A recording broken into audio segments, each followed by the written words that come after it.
Bagala nuuf geessani jiru keessa na hune qomoo. Akkam naguma jaallantii yaa baggeettan marti keessan. Waan cufaa obsaan dabarsaa baga majii tokkoo geessan. Guyyaa kan dhaqqabu keenyan bagdassanuuf dhageessan. Baga ayyaana uumoo geessani ayyaana bara haaraa. Kan dhufuun nuun haga'u hundu coomaa baaraa. Jabaadhaa Oromoo koo waan hundaan milkaa'ima. Ayyaanni ammajji tokkoo nuuf haa ta'u ayyaan gaarii. Bara dhugaanitti dagaagee shuuba bal'atu akka baarii. Barri haara lammaa kun kan filee taphannu haarii. Bilisummaa itti boqqannee. Barkan sitti amanne ati nuuf ta'e bargaarii. Guyyaana majii tokkoo hin dagatamu. Tokkoon baraara seenuu fi waggaara kabajama. Kan baraa qofaa miti waa hedduu yaadatama. Guyyaan kun guyyaa addaatii waboof guyyaa jajjabaa. Gaafa jaallan keenya marfamtee marfama diinaa cabsite. Gaafa obbolootii waboon nurraa gammoojjiin wareegamte.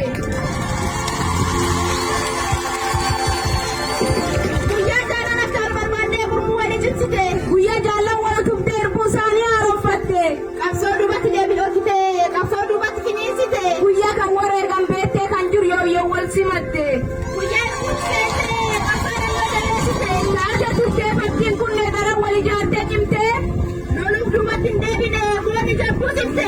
Guyyaa kan garmate bilamma gaddaaf gammachuu waliif fittee. Kan wareegame qofaa miti. Kan adda siffite.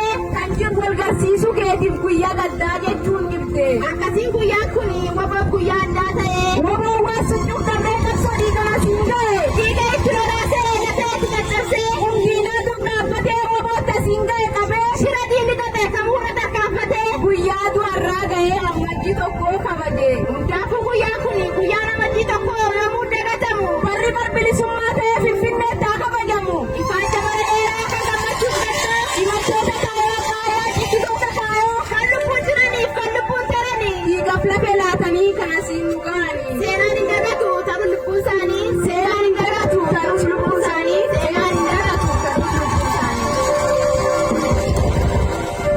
Jaallan lubbuun haftan lubbii malee imala kufanii. Beela haadee gochaa qabsoo nu ga'anii. Umurii ijoollummaa qabsoo irra fidanii. Bilisummaa ta'uu galanni isaanii. Fardaa fi gammoojjii imala deemsa dheeraa. Aduun qorra hin jennee kan sabaaf ta'u maarsaa. Seenaa bara baraa jaallan keenya faarsa. Turree isaanii fuunee irri malaa jirra. Gurmuu walii tiksaa yoom shakkitee karaa. Aarsa nu gaafatu bakkundaa kaffaraa. Wanti kaayoof qabsaa'u iddoolee injifannoowwan argaa.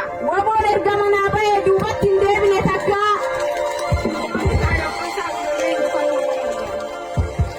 Hin biqile naanna'ee Oromiyaa marsee. Kaabaa kibba jennee kun olola labsee. Bahaadhi haallolee diina godhe daaraa. Beela haadee mataa gaaraaf tapha ba'a.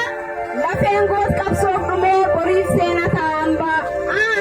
Naqabe lafee koo jaallan kufa yaadadhee. Abshiraanuu siif jiraas cina dhaabbadhee. Naaf jiraatu jaala koo sinna fayyise qaba koo. Erga goonni ni kufaa kan jirutti ni kufaa. Jaallan wareegamtee sabaabdee sagalamtee. Beelaftee dheebottee fincaan dhuftee walabaaftee. Kan dhugaa jaatu jettee bakka dhugaatii kan godhaatte. Kaayoo isaanii balmaan keenya hangam yoo fagaatte.